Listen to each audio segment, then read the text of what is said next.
Salam sehat sejahtera pemirsa setia Mata Ketiga. Hari ini kita akan bincang-bincang sejenak tentang waktu. Kita selalu terpesona dengan berjalannya waktu, seakan dalam sekejap mata kita telah menjadi tua dan mati. Hampir tidak ada jejak apapun yang tersisa di dunia ini. Jadi muncullah pertanyaan seperti ini. Apa yang menciptakan waktu? Apakah waktu bisa berhenti? Kapan waktu dimulai dan apakah ada ujungnya? Terkait kisah mengenai waktu ini, kita mulai dari awal. Ujung waktu. Ceritanya bermula pada Juli 2021.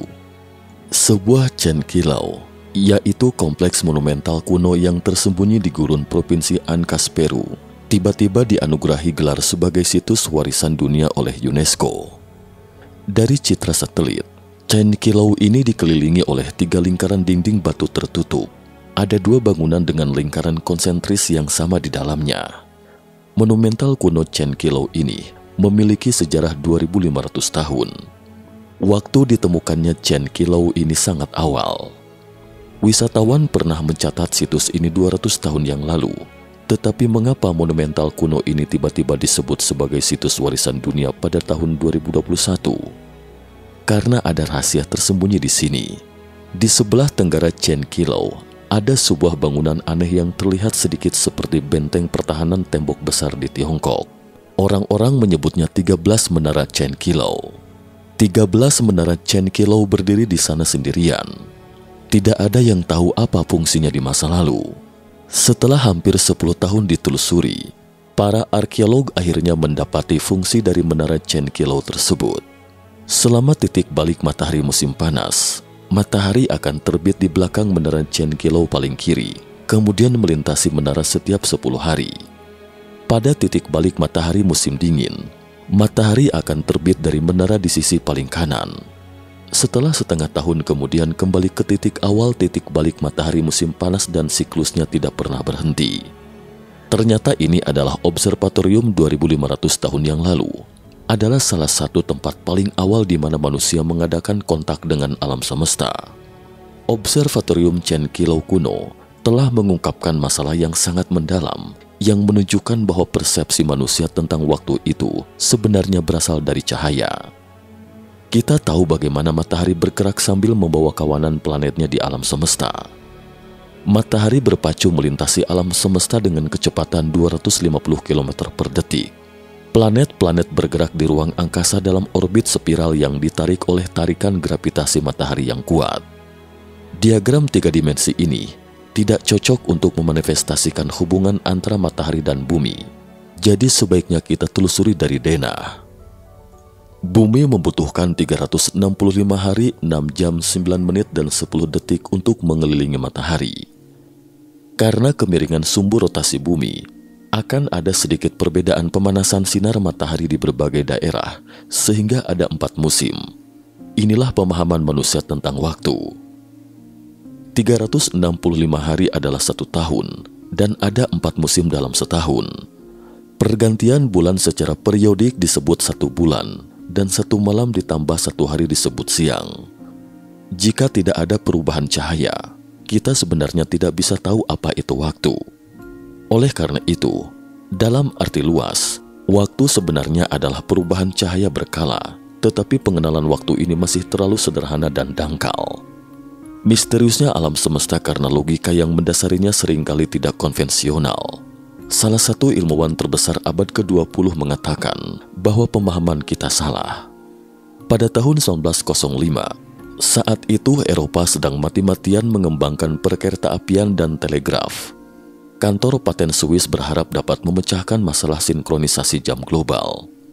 Jadi Einstein, seorang pegawai kecil di kantor paten kala itu, mulai berpikir tentang hubungan antara waktu di zona waktu yang berbeda. Einstein mengemukakan sudut pandang yang sama sekali baru. Faktanya, tidak ada standar waktu yang seragam. Teori ini menyimpang pada saat itu. Selama ribuan tahun, manusia selalu percaya bahwa waktu adalah konstan yang berlaku di mana-mana. Demikian juga di bumi atau di matahari, dan juga sama di dimensi kosmik lainnya. Namun Einstein mengatakan bahwa waktu tidak eksis sendiri. Waktu dan ruang adalah satu kesatuan. Misalnya matahari yang paling kita kenal, karena massa matahari yang sangat besar sehingga mendistorsi ruang waktu di sekitarnya. Dan cahaya tidak dapat mengikuti garis lurus tetapi garis melengkung ketika melewati matahari. Para ilmuwan secara bertahap menyadari bahwa waktu dan massa memiliki hubungan yang tak terpisahkan. Semakin besar massa, semakin besar efeknya pada cahaya, dan waktu di sekitarnya akan berjalan lebih lambat. Teori ini dikonfirmasi oleh sebuah eksperimen pada tahun 1971. Pada saat itu, orang-orang menggunakan 2 jam atom untuk mengukur waktu. Satu di permukaan dan lainnya terbang mengelilingi bumi dengan pesawat terbang. Ketika 2 jam atom disatukan lagi, waktu di antara mereka sudah tidak sama. Jam di pesawat ternyata 59 nanodetik di belakang jam di darat. Hal ini menunjukkan bahwa besarnya gravitasi memang mempengaruhi cepat lambatnya waktu, besarnya seukuran bumi dan sekecil kita masing-masing.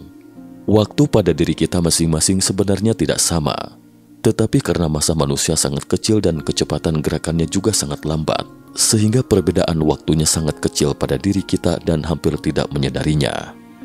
Di tata surya, massa matahari menduduki 99,86% dari massa seluruh sistem bintang. Jadi penentu waktu di tata surya adalah matahari.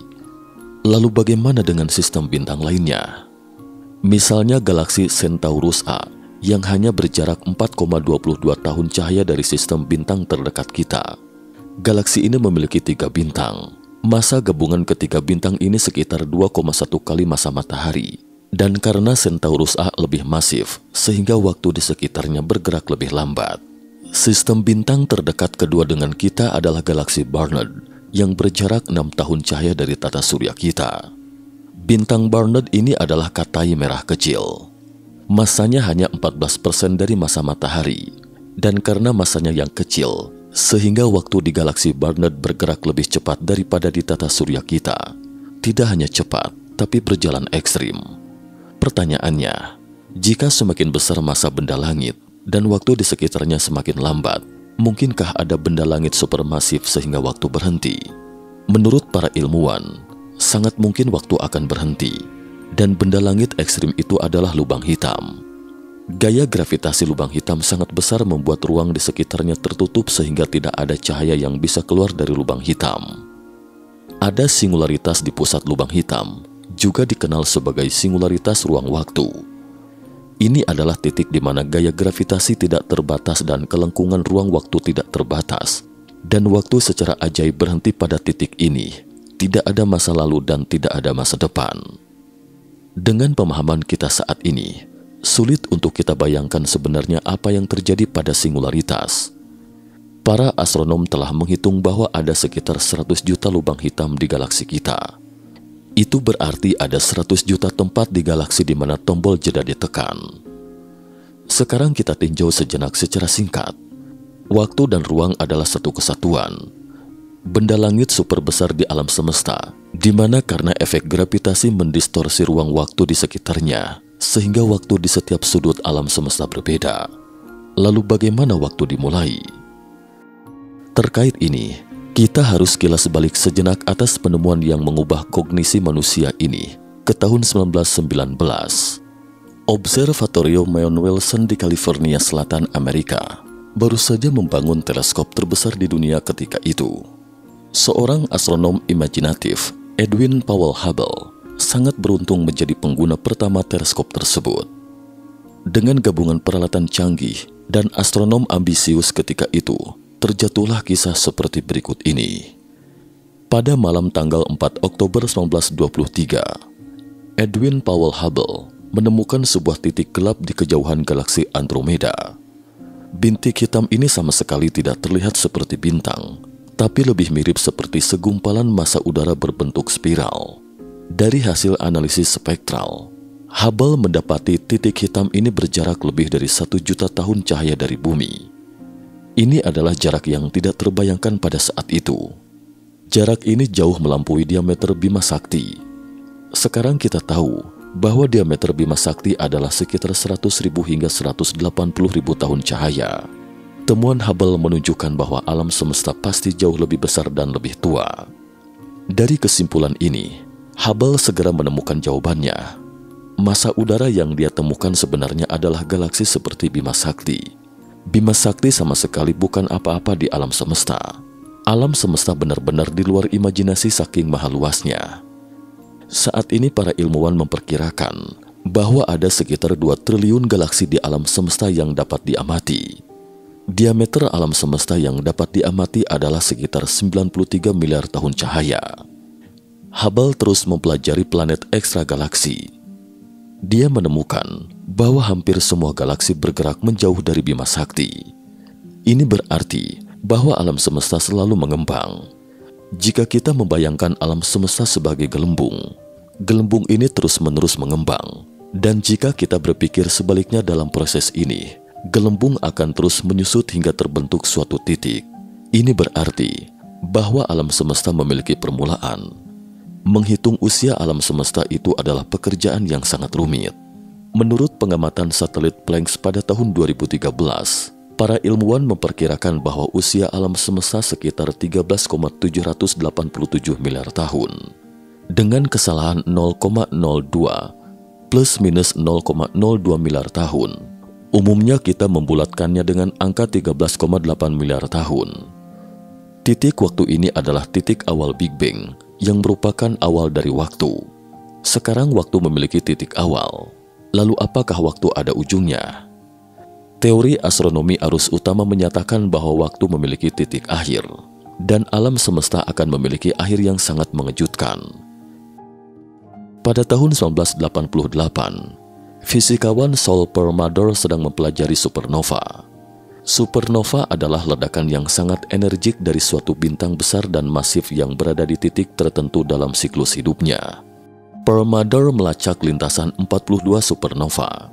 Ketika dia menggambar grafik, dia mendapat kesimpulan yang tidak terduga. Alam semesta kita sedang mengembang pesat. Tidak ada yang tahu mengapa pengembangan alam semesta semakin cepat. Dari hasil pengamatan kita terhadap materi di alam semesta yang ada, ditemukan kandungan materi sangat sedikit di alam semesta. Sebagian besar alam semesta kosong, dan jika bintang, galaksi, dan lubang hitam semuanya digabungkan juga tidak cukup untuk menopang pengembangan alam semesta. Sebaliknya justru menyiratkan bahwa alam semesta akan menyusut kembali ke singularitas primitif. Materi yang terlihat hanya menduduki 4,9% dari massa seluruh alam semesta. Selain itu, juga ada hingga 95,1% materi gelap dan energi gelap di alam semesta. Manusia sama sekali tidak tahu apa itu. Justru masa-masa yang tidak kita ketahui inilah yang mempercepat pengembangan alam semesta. Karena itulah, Perlmutter dianugerahi hadiah Nobel Fisika 2011 untuk penemuannya tentang pengembangan alam semesta yang semakin cepat. Sampai di sini, akhirnya kita memasuki ujung waktu. Ini juga merupakan takdir akhir alam semesta. Sebelum itu, perlu mata ketiga tekankan bahwa kesimpulan ini hanyalah dugaan paling umum tentang nasib alam semesta dan bukan kesimpulan yang pasti. Namun teori ini juga bukan asal menduga tanpa dasar, tetapi berdasarkan pengamatan dan perhitungan ilmiah. Setelah dentuman besar dan periode waktu paling awal dari sejarah alam semesta dari 0 hingga 10 pangkat 15 sampai 10 pangkat 39 detik, semua bintang di alam semesta akan membakar energinya sendiri. Bintang-bintang di langit malam akan padam satu persatu. Bintang akhirnya akan berubah menjadi katai hitam. Ini adalah bintang gelap tanpa cahaya. Atom-atom mereka terjepit erat. Massa katai hitam akan menjadi jutaan kali lipat dari massa matahari. Alam semesta hampir menjadi gelap sepenuhnya. Apakah waktu berhenti di sini? Tidak, karena masih ada kepingan cahaya di alam semesta. Kita tahu bahwa ada lubang hitam supermasif di pusat semua galaksi. Lubang hitam ini akan melahap katai hitam di galaksi. Pada saat benda langit yang begitu kuat bertabrakan, sejumlah besar cahaya akan terbentuk di sekitar lubang hitam. Ini menunjukkan bahwa waktu masih berlangsung. Setelah dentuman besar dan periode waktu paling awal dari sejarah alam semesta dari 0 sampai 10 pangkat 40 hingga 10 pangkat 100 detik, pada titik ini hanya tersisa foton dan lubang hitam di alam semesta. Lubang hitam besar di tengah galaksi terus mempertahankan keberadaan galaksi dengan efek gravitasi. Hanya saja pada titik ini tidak ada planet apapun di galaksi, melainkan setumpukan lubang hitam besar dan kecil. Alam semesta memasuki era lubang hitam. Lubang hitam ini akan terus bergabung. Sekarang kita telah mengamati bahwa ketika lubang hitam menelan lubang hitam akan menghasilkan sejumlah besar cahaya. Jadi sampai saat demikian masih ada cahaya di alam semesta dan waktu juga masih berjalan. Tetapi seiring waktu, lubang hitam perlahan-lahan akan menguap di bawah fenomena yang disebut evapotranspirasi, yang disebut radiasi Hawking, sampai suatu hari lubang hitam itu juga tidak eksis lagi. Setelah dentuman besar dan periode waktu paling awal dari sejarah alam semesta dari 0 hingga 10⁻101 detik, di mana karena suhu di ruang alam semesta yang mengembang hingga menuju 0 mutlak, foton tidak dapat lagi bergerak di ruang angkasa. Puing-puing terakhir lenyap dan yang tersisa hanyalah kegelapan dan dingin yang tak berujung. Dalam arti tertentu, alam semesta telah memasuki kekekalan, tetapi dari perspektif lain, waktu akhirnya berhenti karena foton tidak eksis lagi. Inilah takdir akhir alam semesta, tidak ada lagi cahaya, dan waktu telah mencapai ujungnya, yaitu memasuki era kehampaan, era keheningan besar. Segala sesuatu yang dialami alam semesta kita tidak akan meninggalkan informasi apapun. Lantas, mungkinkah akan lolos dari malapetaka ini? Ada kemungkinan seperti itu. Secara kristal waktu mungkin bisa eksis dengan melintasi alam semesta. Di penghujung video, mari kita tarik sebuah kesimpulan untuk episode video hari ini. Apa sebenarnya waktu itu? Waktu dan cahaya memiliki hubungan yang tidak dapat dipisahkan. Waktu adalah perubahan cahaya secara periodik. Masa suatu benda dalam ruang akan mempengaruhi waktu. Semakin besar masanya, semakin lambat waktu di sekitarnya. Waktu dapat berhenti. Waktu memiliki awal dan akhir. Singkatnya, waktu tidaklah konstan. Ia berubah seiring pengamat. Meski sekecil individu, kita masing-masing memiliki waktu yang berbeda. Jadi bisakah kita memandang kembali waktu dengan mempertimbangkan gagasan para filsuf Yunani kuno? Waktu sama seperti angka, hanyalah konsep abstrak. Dan tampaknya waktu itu bisa jadi tidak eksis sama sekali. Cukup sekian dulu topik kita hari ini. Terima kasih atas perhatiannya.